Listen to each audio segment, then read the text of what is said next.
Well, if you're a parent with a student in the Madison School District, you may have heard your child's teacher could be moving to a different school. That's because of the annual staffing allocation process. It's a method the district uses to evaluate if one school is growing more than another and therefore needs more resources. News 3 Now's Ellie LaLiberte introduces us to a Lapham Elementary parent who is taking his concerns about that process to the school board. His daughter is a first grader at Lapham Elementary, and like many parents in the grade, we're mad. During the district's annual allocation process, a second grade teacher is being cut from his school.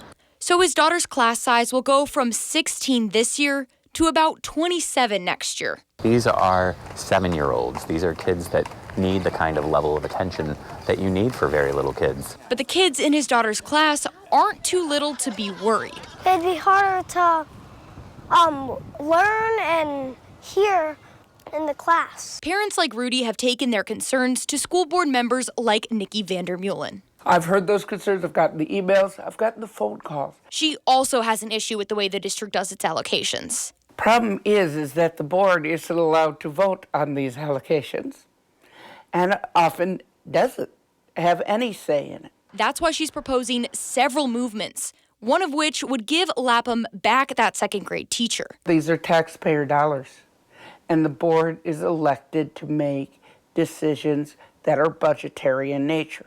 The district could not accommodate an interview on Friday, but in a previous press release said that the goal is to adjust staffing to support where it is most needed while remaining flexible. But Vandermeulen is calling for more voices in that process. We have to have the board involved so that way we're not just patching holes and fixing things after they've already happened. MMSD needs to change their allocation process to be more transparent and then not to push us right against the limits this far out before the school year has even started.